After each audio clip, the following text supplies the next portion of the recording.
Is that better? First of all, my apologies for keeping everybody waiting. We had a very full and frank discussion with the Foreign Minister, and I'm very, very grateful to him and to the Pakistan government for facilitating this independent trip of the All-Party Group on Kashmir from the UK Parliament. We consist of parliamentarians from across all political parties who are keenly interested in the issues that Kashmiri people are facing now and have done over several decades now, but particularly the issues that have been faced since August last year. Our focus has been, over the last couple of years since I have been chair of this group, on human rights violations on both sides of the line of control. And we sought to come to visit Pakistan and Azad Kashmir so that we could understand in more detail about what was happening, to speak with people there, officials, but also, as I say, real people to get their experiences. We also sought to visit India and Jammu and Kashmir. Unfortunately, that hasn't happened, but hopefully in the future it will.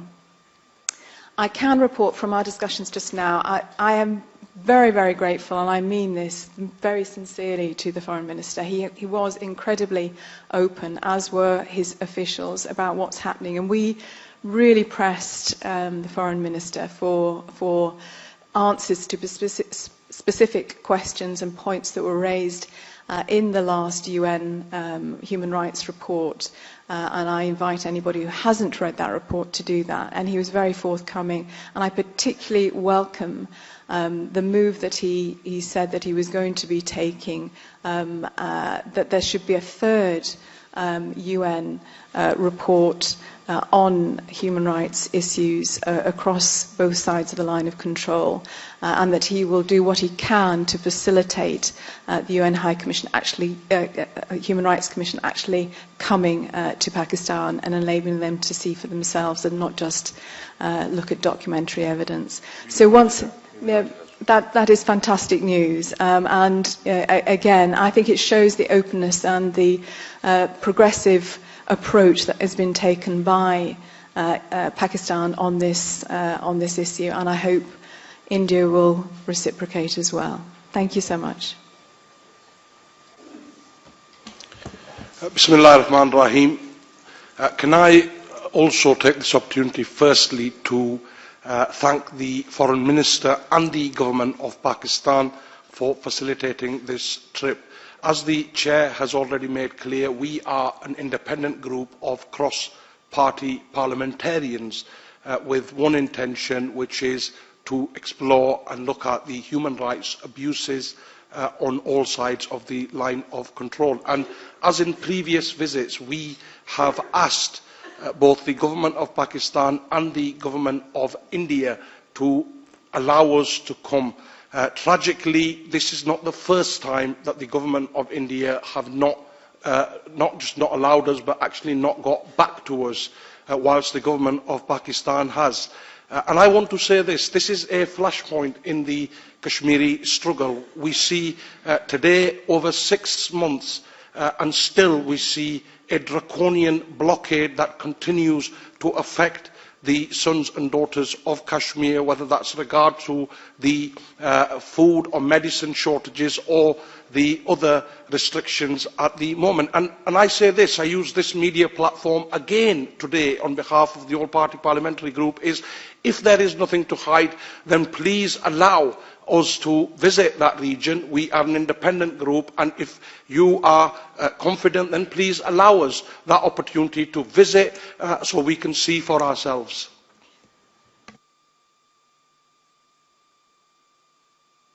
Isa from Indus TV. Isa Nakir representing Indus News. We've seen your work in the past as well. It seems that it's not favoring Pakistan, or it's not anti-India.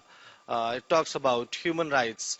After 5th of August, there have been issues of access on the other side of the line of control. This is what we have seen. The media reports about it. The media doesn't have access. The international media doesn't have access. The UN military observers, they do not have access. And the international observers, recently there was an incident of such kind as well. What do you have to say about that?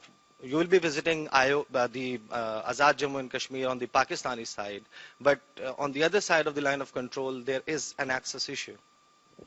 Thank you. Well, as I mentioned in my opening remarks, that is a source of real concern. So when we were planning this trip, we wanted to make sure that the delegation visited both India and Jammu and Kashmir and have access in the same way that we've been facilitated by the Pakistani government. As Imran has said, I have had no responses to my requests for a delegation to go to Jammu and Kashmir, none whatsoever. But I do hope that India will take the opportunity to reflect on this, to reflect on Pakistan's approach to addressing the issues that it has faced in its different parts of the country, and how they're responding to the report from the UN. To take this opportunity, as I say, to become more open, to allow us to independently see, as again has already been said, we are an independent group. We are not anti-India or pro-Pakistan. It is pro-human rights. Heather, please. Thank you, ma'am. We have earlier heard you at Institute of Strategic Studies very briefly, and you are saying that you are pro-human rights. So it is in the context of pro-human rights that human rights situation is worst in Indian-held Kashmir. Merely expressing concern or condemnation, it cannot be the compensation to the miseries of the people of Kashmir over there. British Parliament, this House of Commons is very powerful, and British government is answerable to the House of Commons. So what beyond this condemnation are concerns, what measures you will suggest to 10 Downing, to the most powerful Prime Minister, the British Prime Minister, for an end to this repression in Indian-held Kashmir? And your voice could be, excuse me, could be heard in Brussels, which is EU's headquarters, could be heard in Washington as well. So what forceful measures you will suggest to improve situation of human rights in Indian-held Kashmir? Thank you. Please don't be under any illusion that we are not doing that. So I met last week with the Foreign Minister, and I think there are issues, and I know my Conservative colleagues who are in this delegation will be reporting back to their parties as well. There's no doubt that it has not gone unnoticed in terms of what is happening in Jammu and Kashmir. This is certainly, we are not here for, as I say, a sightseeing trip or just to look at what's happening and do nothing. We are here because we are acutely aware from our members within our own constituencies that are having family members that they can't get in contact with. They are really concerned. They're coming to our constituency surgeries. So we are raising, I raised 10 days ago, the issue about 13,000 young boys who've been detained according to the National Indian Women's Federation. We are constantly raising this. We hope that in addition to what we are doing and through our government, the international community as a whole will recognise that human rights has to be a priority. The priority is not just about trade, it is also about the rights of all citizens within sovereign nations. And there is an obligation under the UN Convention of Human Rights for us all states, to call other states when we feel that that's not happening. Anas Malik. Thank you so much. It's a two-part question for both the Honourable Foreign Minister and the Honourable MP. Firstly, the Indian Foreign Minister at the Munich Security Conference, he remarked that one of the two democracies will be settling the Kashmir dispute. Which democracy would it be, in your opinion, both? Number one. Number two, precisely for this group, the Indian side has always maintained that, quote-unquote, Kashmir is an internal matter. You being the chair of the group, how do you see this claim, given that you've already issued reports as well and it hasn't been much made in by the Indian government? Thank you. as far as the issue of internal matter is concerned, I think that was very well answered by the Secretary General of the United Nations when he categorically said that the Security Council resolutions are as relevant today as they were previously. So, if that is so, then it is no longer an internal matter. It is an internationally recognized dispute, and the Secretary General of the United Nations endorses that. He said so in so many words. He also said categorically that he is concerned about human rights violations. He said it in Islamabad, you were there, and he said it in Lahore when he was engaging with the press at Kartarpur. So that's very obvious. The statement made by Jaishankar, Minister for External Affairs, that's his opinion, and everybody has a right to have an opinion, that one democracy will take a decision. That democracy has taken a decision, and that was on the 5th of August. And you've seen the reaction to that decision. You have seen how the Kashmiris, those Kashmiris that were previously engaging with them, forming governments with them, coalition governments with them, have rejected that action. Today, many organizations within India are calling the Public Safety Act as draconian. International human rights bodies are calling it draconian and are being critical of that. Today, a huge segment of population within India, and not Muslims, other minorities inclusive, are saying that the Citizen Amendment Act was a folly. It has defaced the image of a secular democratic India. So their action is becoming increasingly pronounced.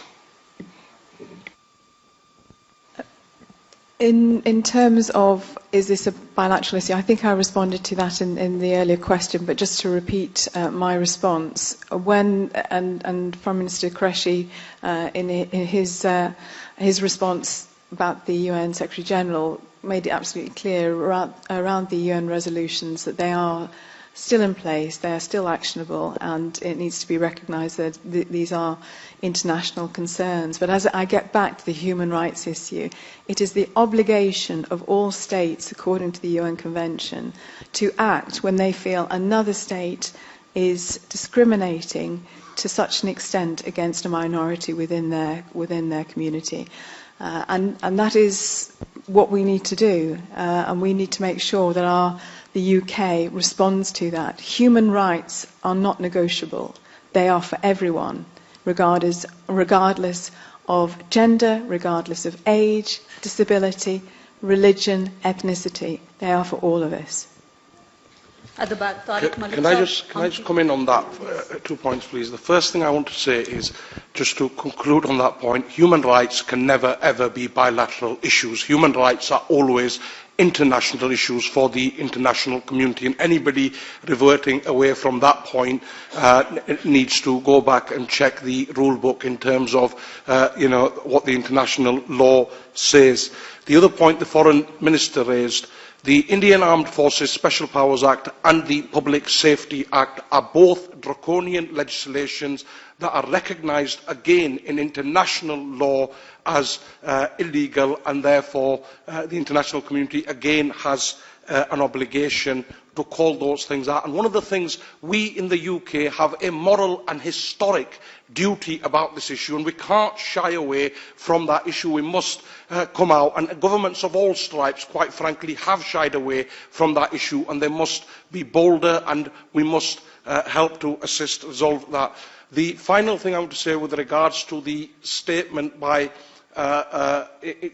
from the Indian government ministers is many statements that we've seen have been very irresponsible, and we would say that they are not befitting of those roles.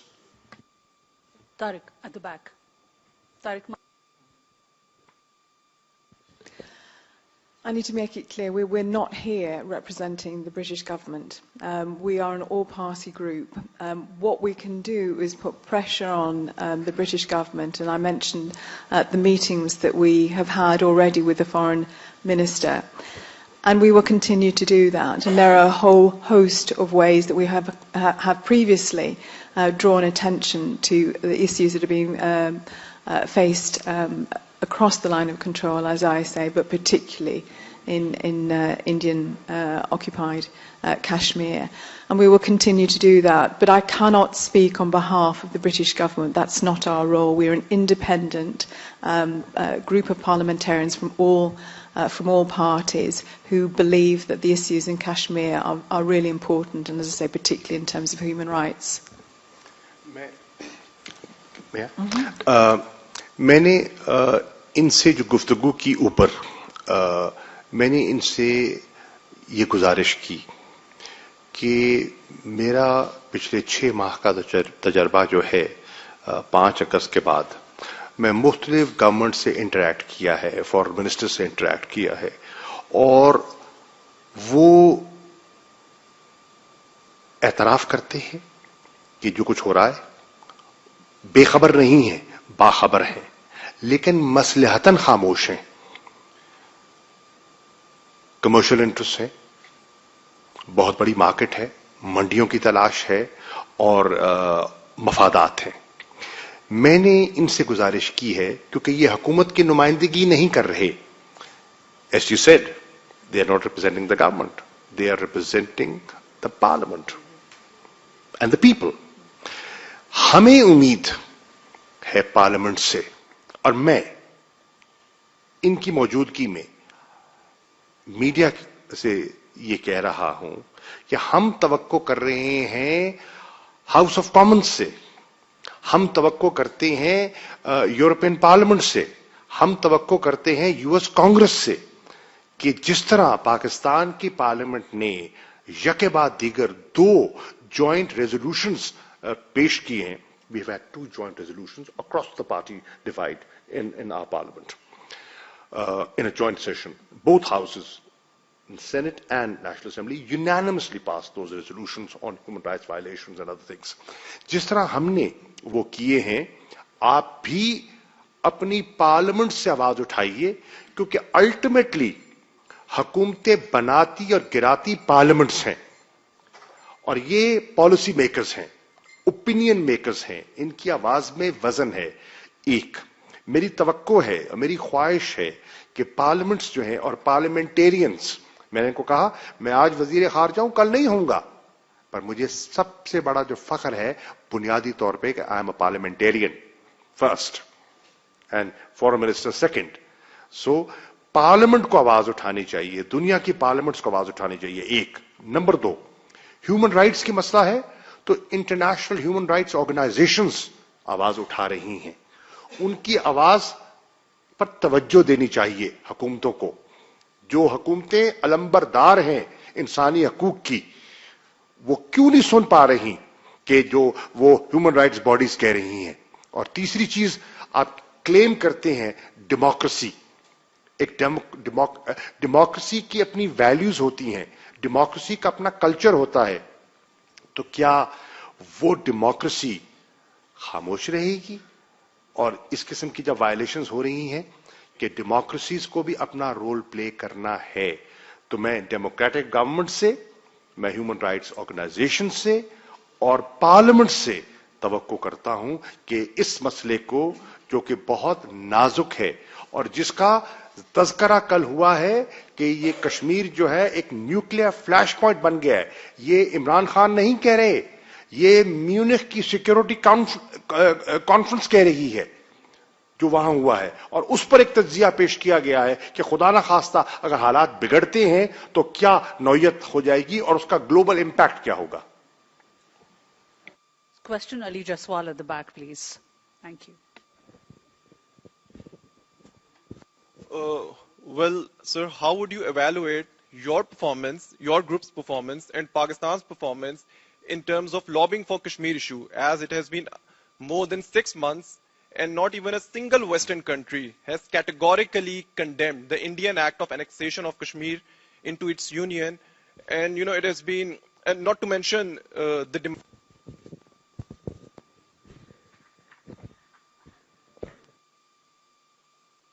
Where do you want me to begin? If it was more like a statement than a question, but I'll try and pick the question out of the statement. You see, you have to build on a situation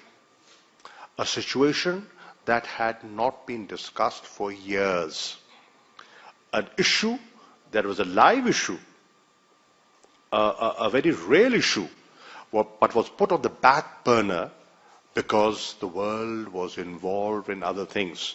And Pakistan was involved in fighting extremism and terrorism, on the Western side. After 54 years, we have gone back to the Security Council. A beginning has been made. The Secretary General, how many Secretary Generals even said that prior to this Secretary General? Recall and rethink, and you will understand it takes time. It takes time. It's a long haul. I wish it could be solved like that.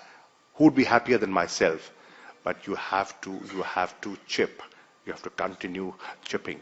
And obviously, this just cause, sooner or later, the world will realize that they cannot ignore this very, very serious issue.